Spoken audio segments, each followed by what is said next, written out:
we're recognizing now that since this is on the ballot, people get to know about what Amendment H is about, why it's on the ballot. The electorate now has an opportunity to say, we're watching you. I'm assuming you're endorsing a yes vote on H. Absolutely. Okay. Absolutely. Not only am I endorsing that, and I don't know if this is appropriate or not, but I'm also recommending that the 3 justices on the Supreme Court that are up for retention this year, Monica Marquez, Brian Boatwright, and Maria Birkencotter, not be retained.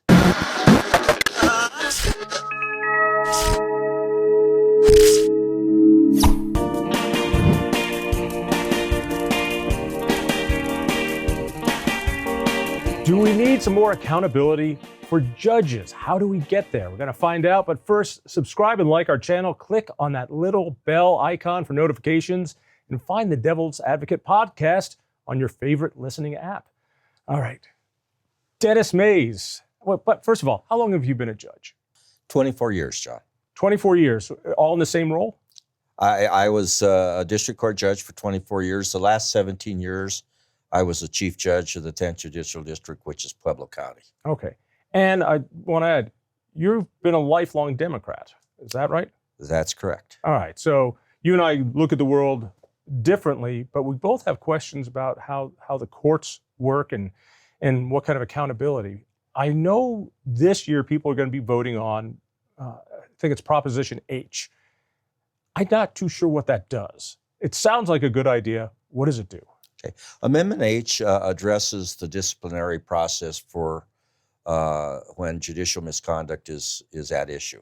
Judges behaving badly. Yes, in a number of ways, other than someone having a complaint about the way they ruled on stuff, because otherwise you'd have complaints all the time. You know, I was usually wrong 50% of the time, you know, generally speaking. So as a result of the pay for silence scandal that took place back in early 2020, something like that, it was discovered that there was a lot of judicial misconduct that essentially been swept under the rug. Pay for silence. Just give me a quick overview on that. It was pretty ugly. It was very ugly. This was Colorado Supreme Court. This was a Colorado Supreme Court. It was at a time when the Chief Justice was Ben Coates, and he had offered a $2.5 million contract to a high-ranking court administrator who, by the way, was facing disciplinary action on the basis that she would keep quiet about stuff that she had, judicial misconduct she had witnessed and knew about over the years. Alleged sexual misconduct. Should we leave it at that? Sexual and other. Right. And so these huge allegations, and the public really never found out about it until they saw the contract. Yeah, the payoff. David Magoya from the Gazette broke the story, and as a result of that, as we get to Amendment H, a bipartisan legislative interim committee on judicial discipline was formed to really delve into what was going on at that time, not only with the contract and that sort of thing, which had been obviously withdrawn by that time, but also about the work culture, the culture in the Supreme Court, and those sorts of things. And it was so egregious, John, that Chief Justice Coates is the only Supreme Court justice that has ever been disciplined publicly. Really? In the whole history of Colorado? In the history of Colorado courts, the only justice that's ever been disciplined. When we find out about this, and the Gazette just did a wonderful job, which is incredible because most media doesn't keep an eye on the courts. The legislature, the governor, those branches get a lot of coverage. Courts are not black and white. You know, does the bill pass? Does the governor veto it? Those are black and white binary issues. The work that judges do in law is really gray and mushy, and you win on this part, but you lose on this part, and judges don't all vote on the same thing. So it's really hard for reporters, I think, to get a good grasp of what goes on. So H is on the ballot because people are hacked off about this. What does it do? What it does is it takes the power that was basically in the hands of the Supreme Court. They were guarding the hen house, so to speak. But because of what was discovered, it became clear that they were not doing a very good job of it. And instead, in some instances, they were circling the wagons around those that were alleged to have committed some judicial misconduct. So the legislature said, we're going to change that.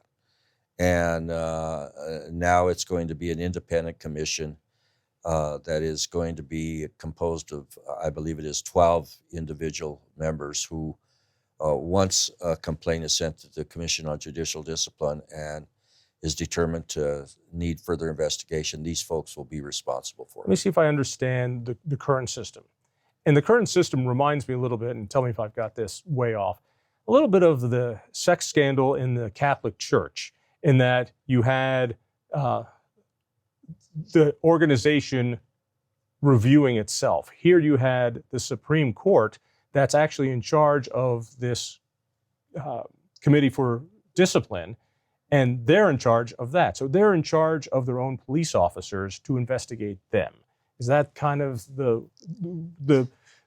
perverse part of this? That's where the problem is. And as a matter of fact, one of the things that came out of the Pay for Silence scandal was the fact that the higher-ups, Chief Justice Coates, and quite frankly, other members of the Supreme Court at that time, were aware of what was going on, but they did not report the action to the Commission on Judicial Discipline, which is required. Once a judge or someone knows that a judge is misbehaving, it's a requirement that it be reported to the Commission. It's like a mandatory reporting thing. So you see something going on in the courts, you have a legal mandate, you must report it to this commission. And again, Magoya did some further investigation on other instances. Judge Cohen drinking on the job, that sort of thing, and sexual harassment is that were not being addressed. And so you couldn't trust the enforcer to do anything about it. And so the legislature, by the way, bipartisan committee was formed, said we need changes. So these 12 people, how are they chosen? And if you say by the Supreme Court members, I'll be very disappointed. Some are by the Supreme Court. You're kidding me. Some by the governor, which is not a whole lot different than what we have now. 4 of them would be judges, 4 of them would be lawyers, and 4 of them would be just regular citizens. All right. It seems like Amendment H is a step in the right direction, but a really tiny step. John, I've been working on this thing for quite some time now, and I'm encouraged because at least we are finally addressing the issue. I mean, before it was difficult to even get a knock on the door. And it needs work. There's no question about it. But at least we're there. At least we're talking about it. At least the people now have a voice in what they expect from the judicial department. It is terrifying going up against the Supreme Court in Colorado. They have a lot of power, and they do what the Supreme Court's supposed to do. They solve problems. They say you win and you lose. If the people want to bring up something that disciplines or changes the courts, and I bring it through the title board, if somebody wants to challenge it, it goes to the Supreme Court to decide if the language that the title board gives it is accurate and if it's a single subject. And I've seen in the past the Supreme Court say something that is just an octopus of different topics, say, oh yeah, that's a single subject. But when it comes to something about the courts, they'll go, oh no, that's multiple topics. We won't let you put it on the ballot. I mean, there's just a ton of self-serving power on the Supreme Court, or am I misreading that? No, I don't think you're misreading it at all. Now, there obviously there are some areas where there needs to be a great deal of confidentiality, but they're protected from the open meetings law, those sorts of things. There's just not near the transparency that there needs to be, while at the same time respecting confidentiality. I mean, we can do that. We can do both. I mean, they're not one at the expense of the other. And it's in this particular case, John, with Amendment H, what I'm seeing is that we're recognizing now that since this is on the ballot, people get to know about what Amendment H is about, why it's on the ballot. The electorate now has an opportunity to say, we're watching you. I'm assuming you're endorsing a yes vote on it. Absolutely. Okay. Absolutely. Not only am I endorsing that, and I don't know if this is appropriate or not, but I'm also recommending that the 3 justices on the Supreme Court that are up for retention this year, Monica Marquez, Brian Boatwright, and Maria Birkencotter, not be retained. That's a huge thing for a former judge to say about, the guys who could make their lives miserable back when they had the job. But let me ask you about the system. A lot of states have elected judges, a Republican, a Democrat, they run, and whoever wins, wins, and they actually have to go out and campaign. I've got mixed feelings about that because I want judges who are somewhat distant from the special interests that would be funding them. We have something, and I think it's called the Missouri system, where, in essence, the governor appoints these people, and every so often, we vote on whether to keep them. We don't vote for them, we just vote yes or no on should they be retained in office. And it's been my experience since I was a kid. Judges never get tossed. One happened 2 years ago, and that was the first I've seen in 12 years. So you have dozens of judges, and they all win retention by 65%. So I just don't think there's a whole lot of accountability there. I think that's accurate, and the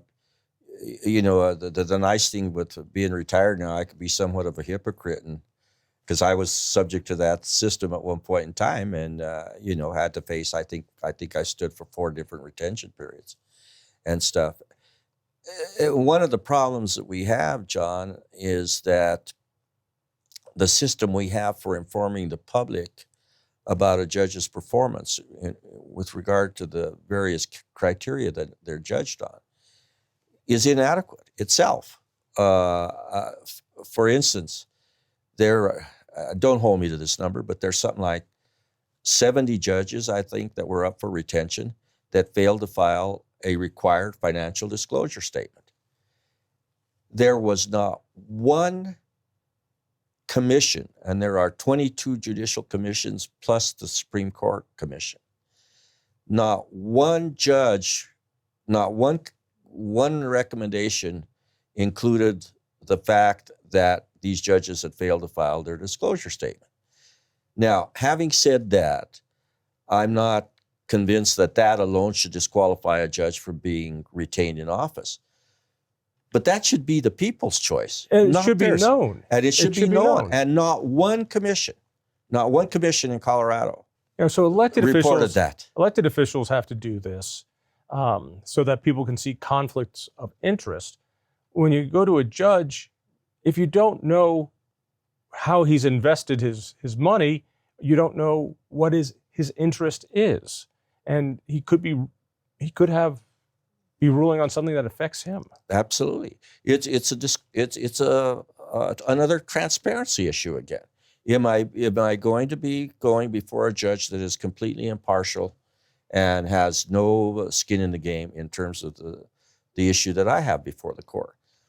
One of the ways to do that is file these financial disclosure statements. What's interesting is at least one of the judges who has failed repeatedly to file financial disclosure statements is on the Commission on Judicial Discipline, which judges who don't file financial disclosure statements. Wait. This sounds like a turducken. So you've got a judge who is also on the judicial discipline, which seems like a conflict of interest there, and that commission is supposed to discipline people judges for the wrongdoings, like not filing the financial disclosure, which this very judge did not do. Right. Boy, that is a circular system. That's a sweet deal if you're a judge. Well, yeah, and it could lead to the public, and I've said this before, our judges are not above the law. I mean, we're subject to the same laws as everybody else. And the public really gets a jaundiced view of things when they're saying, well, wait a minute.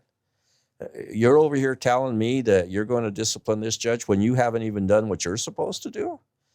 Yeah, you'd see why I would raise eyebrows. I mean, that's why it's necessary to address these sorts of issues, and hopefully, because of the attention that H has gotten, that we will be able to proceed with other reforms as well. Like, for instance, the Supreme Court justices that are standing for retention, the three I mentioned.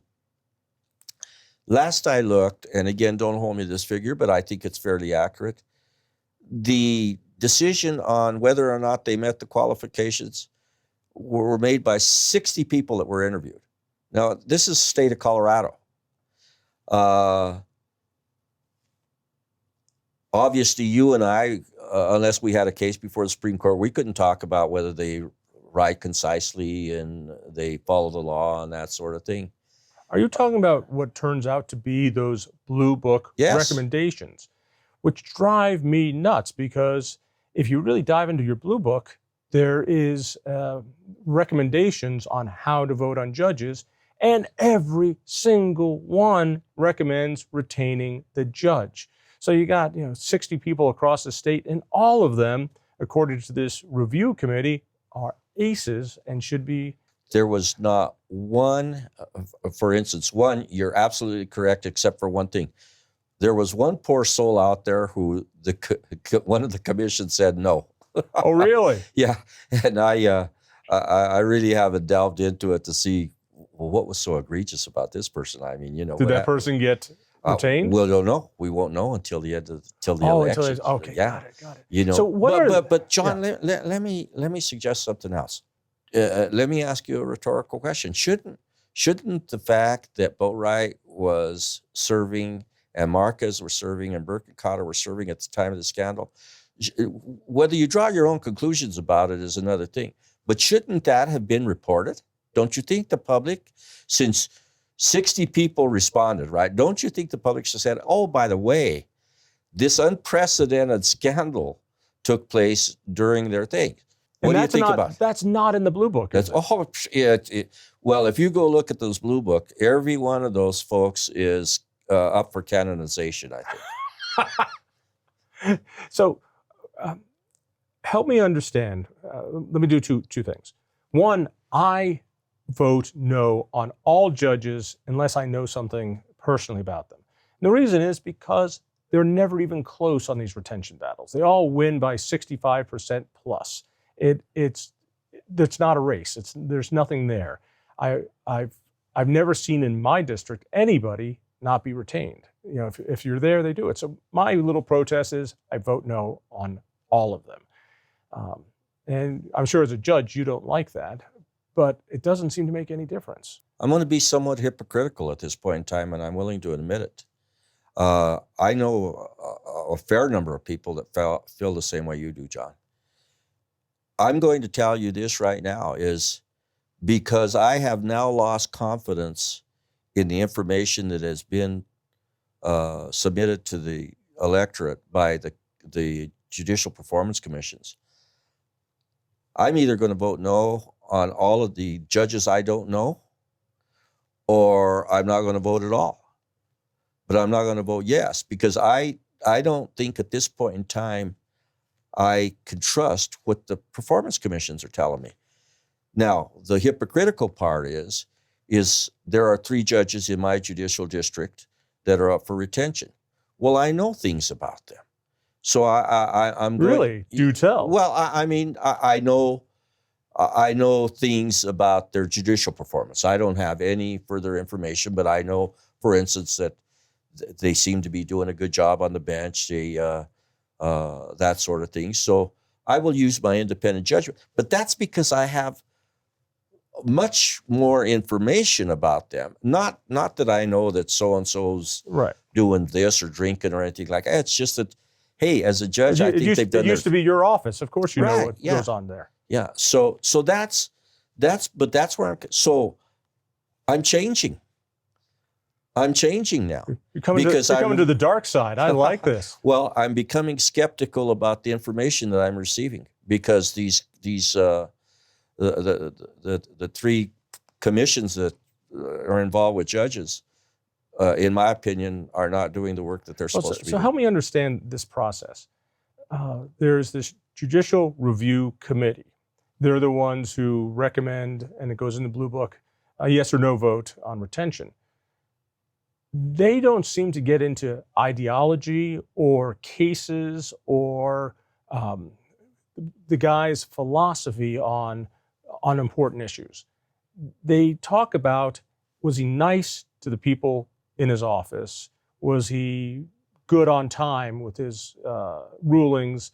It was more like, is the function of his job? Is he getting the rulings in? Is he beating up people? Is he nice to both lawyers? I don't care about these things. What do they judge a judge on when they do this performance review? Pretty much what you've talked about, and they might go in and sit in on for instance, a trial court judge. They might go in and sit in on a trial or something like that and see. It looked like he did or she did the right things, right? I think it gets much more difficult at the Supreme Court level. A matter of fact, I've been toying around with this idea in my mind now: is should there be public forums, particularly on the appellate court judges? How many of the Supreme Court justices do you know? Could you personally? Yeah, could you name them? I can name a few of them. I can't name all of them. Okay, and I'm beginning to think that there ought to be public forums on it. Now, I don't know if people would show up to them or not, but there used to be a time when the public had an opportunity to say, hey, Maes it does terrible on color coordination or something like that, or he really is a jerk. There used to be a time when that. So how are the members of this review commission chosen? Who are these people? How many of them are there? There are, I think there are 10 of them, and they're appointed, some by the governor, some by the Supreme Court, and then some by the leadership, I believe, in both houses. Help me with this. So again, the Supreme Court are choosing people to recommend whether they, the Supreme Court members, get retained or not. That's right. Does that strike anyone else as self-dealing? Well, let me give you an example. The scandal that took place. There was one of the clerks for Justice Coates at the time was alleged to have known about this memo that kind of broke the story on the scandal. And when the interim committee started reviewing what had gone on, it's my understanding that this individual wanted to intervene because his name was being bandied about. Well, he knew about it. He was the clerk of the law clerk for the justice. And so my understanding is he hired an attorney to represent him, all right, to try to get... Who hired? The law clerk. The law clerk hired a lawyer. Yeah, because his name was being bandied about, and he hired a lawyer to represent him to see about intervening in the case. I don't know what ended up happening with that. Nothing that I know of. It's my understanding that the lawyer he hired is also the chair of the Supreme Court Nominating Commission. I mean, the Supreme Court Performance Evaluation Commission, who writes up the narrative that goes into the Blue Book. So, assuming this is correct, this individual was aware of what had taken place uh, when Boatwright was the Chief Justice, and would have been responsible for providing some of the input into what was the narrative in the Blue Book, knowing that. Now, you could go through that Blue Book. I challenge you to find anything in there that says anything negative about Boatwright or even touches on the scandal. scandal. So And you these, have the guy that was representing one of the people involved in the initial wrongdoings, writing the narrative, representing that guy, writing the narrative for the judge on the retention. all right, all of this is incestuous and it's wrong. And I know Amendment H is a step in the right direction. You are not happy. I'm sure you're not saying that's all we need to do. If you could wave a magic wand and pass some sort of system to bring transparency and accountability to that branch of government in Colorado, what would you do? I would, the first thing I would try to do, and I know this is probably going to sound naive, but do my very best to remove any semblance of politics from the process. Whether it's the governor appointing people, whether it's a Supreme Court appointing people to serve on them, I would want to have people that were serving that really had a legitimate interest in making sure that transparency and accountability were top-notch. When you say take away politics, are you talking about choosing the Yes. judges themselves who is Well, appointed, I'm- or are you talking about I'm the people talking- who review and discipline them? I'm talking about the people that are reviewing them. Okay. You know, because we both know how that system works, John. Is, hey, we have some openings for this vacancy here. Well, you can bet your bottom dollar, and I even have some concrete stuff about how that thing works.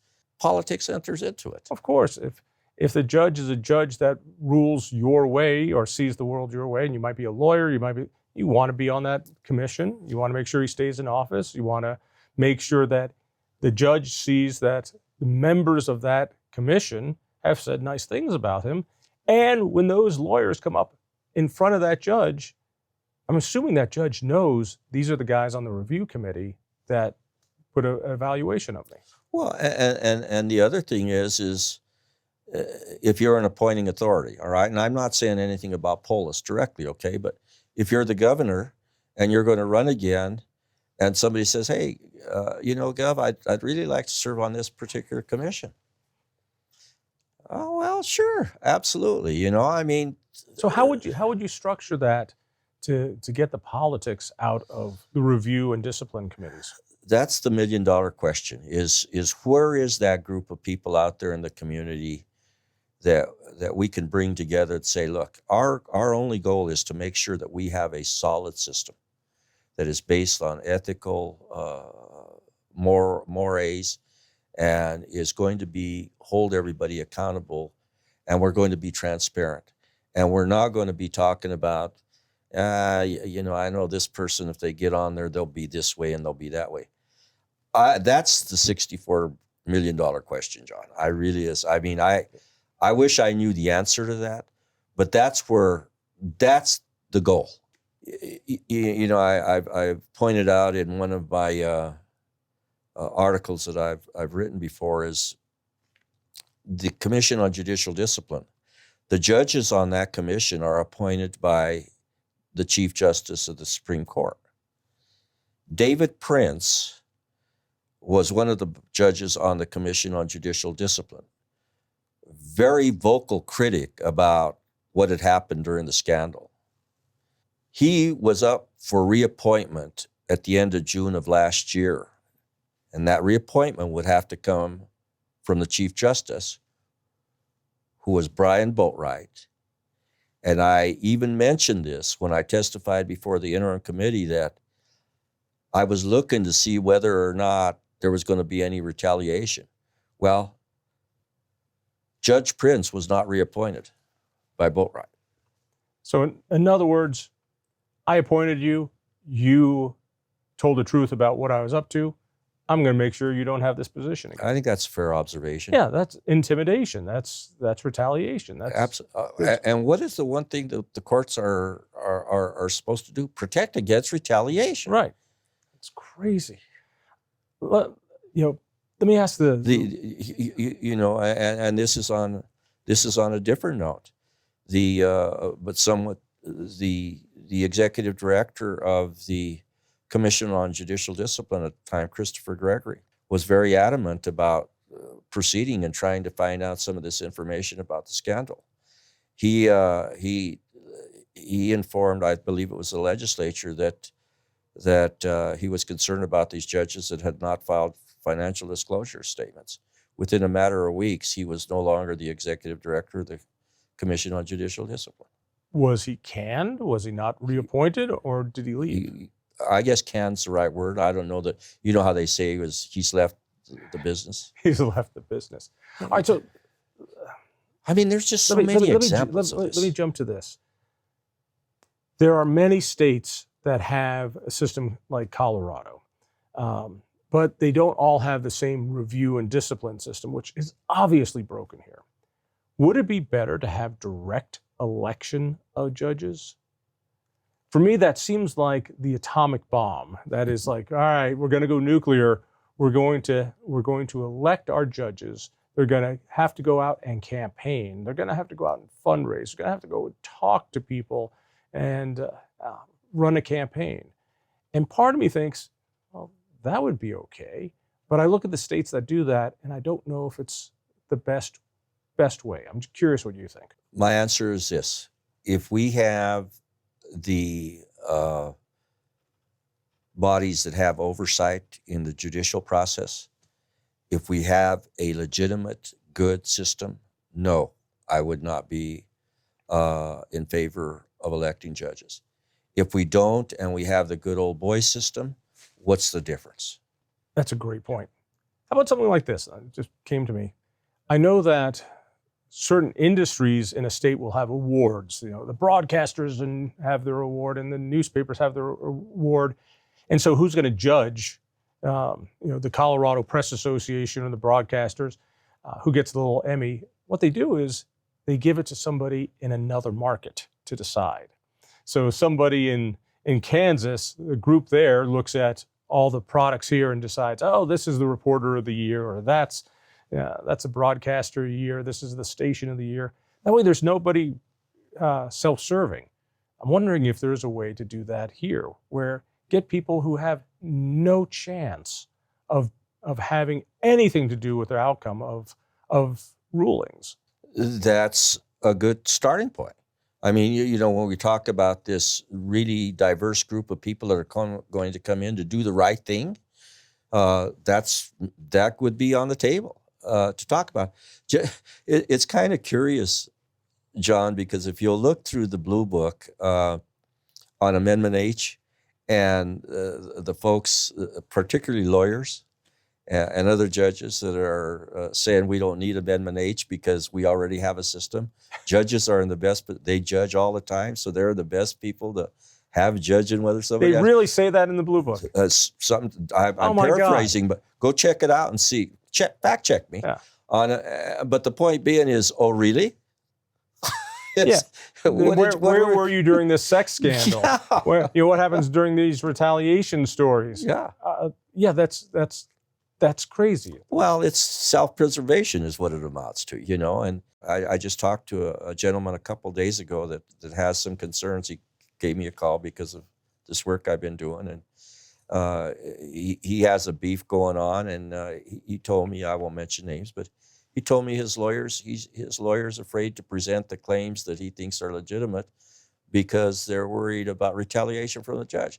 Now, what could be worse than being afraid to go into a courtroom where justice is supposed to be served? You're telling me that a lawyer representing a party in front of a judge says, this is good evidence, but I don't want to show that judge because he won't like it and he'll retaliate against me, the lawyer. So I'm not going to represent you.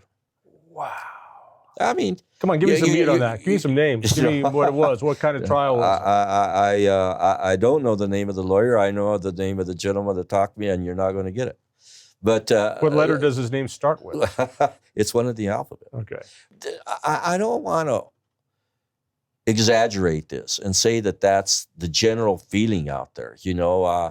I mean, the good lawyers they get themselves in trouble sometimes because they say, you're dead wrong on this. Now I'm going to be professional about what I'm doing, but I'm going to take you on, and you're supposed to. I mean, going in, hey, if you have that attitude, tell them like this, I'm not going to take your case. All right? Seems to me but don't compromise. The very first thing that should be done if we're doing incremental reforms is to make it so that the Supreme Court and other judges cannot appoint people to the boards and commissions that review them or discipline them. That would seem to be plain and simple. And I think the people would want that. That has been my mantra throughout this. When it comes particularly to disciplining judges, the Supreme Court should have no involvement whatsoever in it. None. Man, I feel sorry for you when you get a speeding ticket and you have to go in front of a judge. They must hate you. Have you found yourself ostracized for being a retired judge and spilling the beans? No, not ostracized because I limit myself to people hanging around with people that like me. All right, so it's just you and your wife and nobody else. I'm very well aware of the concerns, and I've had some people comment on it before, because I think but if we don't you're do saying this, the things out loud they don't want you to say out loud. And there are people out there that are not saying them that want to say them, but they also fear it. Now, I don't know if some people think, well, now that he's retired, he thinks, I never was a quiet guy. I was on the 17 years I was a chief judge of the district. I served on the Chief Judges Council, and we had like quarterly meetings with the Chief Justice of the Supreme Court and all that. And I think if you talk to my colleagues, they tell you if Dennis had an issue, he was going to bring it up. So I like to think that I'm consistent in that. With the understanding, John, that when I was a chief judge, I realized that there were always going to be some tension between us and the higher ups, right? I mean, that's just the way it is. Not necessarily nefarious or anything like that, but we're going to have disagreements on certain things. But can I walk away from this conversation feeling, okay, I didn't agree with you, but it's not going to affect me in any way, either as a judge or as an administrator? Let me throw a couple other possible reforms at you. First of all, answer this one. Colorado has a system where the governor chooses the appointments to be who's going to be the judge, but he can only choose between 3 candidates that some committee brings forward. Do I have that right? With the exception of the Supreme Court and the Court of Appeals, each district has a judicial nominating commission made up of lawyers and non-lawyers. And their responsibility is to provide the governor with at least 2 names and no more than 3 names. On those are the county court judges and district court judges. My recollection is on the Court of Appeals and the Supreme Court, they have to submit 3 names. But yeah. And the governor has to choose one of the 3. One of those. So it's not like the president. If the governor does not choose one of those 3, then the decision goes to the Chief Justice of the Supreme Court. Oh my God. All the power keeps going back to the same guys. Well, all right. So one, would it be better to have the governor act more like the United States president and be able to appoint whomever he likes? I really haven't given it that much thought, but I guess my initial reaction is, okay, as long as the public is somehow involved in the vetting process. How about something like the federal system where judges have to be approved by the Senate? Consent? So that there's something where there's approval to get the job, where they can come up and people can ask them questions publicly, like at the confirmation hearings. If we were going to have that kind of system, I think that would be absolutely necessary. What I would not want is that it would be this forever process that takes place. I mean, the nice thing about the system we have now is the governor has to appoint someone within 15 days from the day he or she gets the names. And so you have a time, it's over in 15 days. You've seen what happens. If not the Supreme Court Justice. If not, then the Chief Justice has to do that. But it's still, there's a time period involved in it. It's not forever. And I think that would have to be, because you know what happens at the federal level is all the politics gets involved in it one way or another. And I'm not criticizing either or both parties. I'm just saying that's the way it is. Yeah, judgeships go unfilled for years. Yeah, and you got somebody like some politician that's got a beef with somebody, and I still don't understand how one voice can stop the whole process. Incredible. All right, people want to learn more about this. Are you open to talk to folks about it or speak about it? Absolutely. I really would like for people to become much more knowledgeable about what the system is. I will tell you, John, that I wanted to be a lawyer for a long time. I took some circuitous journeys to it and all that stuff. Very proud of it. Very proud of my service as a judge and all that. And quite frankly, I know there will be some that disagree with me. I always thought that the judicial branch was the one branch that kept us from anarchy. I really believe that. And I talk about, you know, some of the really brave judges that made decisions that some of them not only put them at risk, but were killed and stuff like that. So I was real proud of that. And, you know, I really believed in the judge gets up there and is impartial, and I'm going to decide this on the basis of the facts and the law and this thing. And I think I might have even mentioned this to you before. There were a lot of cases I decided that had I just said, I'm going to do a Dennis Maes on this thing, it would have come out different. In other words, if you were to rule based on your politics or your philosophy, you would have gone the other way. But because your job is to rule based on the law, you had to put out rulings that you hated. I don't know if hated's the right word, but that I would have rather gone another way. Doesn't every ethical judge have to do that? Yes, and I was just about to say that my experience with my colleagues on the trial court bench, the district court judges, the county court judges, that's exactly what they did. That's exactly what they did. I don't care whether they were appointed by a Democrat governor or a Republican governor. You know, what I saw were people just going out there saying, I believe in my oath, and I'm going to follow my oath, you know. How much does a judge make? Like a Supreme Court justice? A Supreme Court justice now must, in Colorado, must make around $200,000. I think district court judges are around $180,000. It's a nice little. It's a nice little, and I'm sure they're in para or. They're in para. Yeah. They don't have overhead. So they got health insurance, cushed retirement. It's not a bad gig, but if you're a sharp lawyer, if you're a sharp trial lawyer, you could be making multiples of that. Yeah. But if you're a bad lawyer, no. Well, and it's a very good living. You know, I mean, I hear judges, oh man, we ought to be. Hey, go get a job at the mill. You want to really see what it's like to work hard, you know, go get a job at the mill. So I think, and here's the other thing, when I hear people starting complaining, John, is what didn't you know about the job before you applied? I mean, you knew what the salary was. You knew you were going to have to work hard. You knew you were going to have to sign warrants on weekends and stuff like that. Why are you complaining? You know, I mean. Because a buddy of mine once said, any job indoors is a great job. That's right. Yeah. That's right. Hey, thank you so much for doing this. I've always learned so much more when I talk with you. Well, thank you. Thank you. Thank you for the opportunity to be able to give the public some insight into these things and give them a little bit more. And I would really like to encourage the public, know more about your judiciary. Be involved, you know, have a say in what kind of judicial system we have.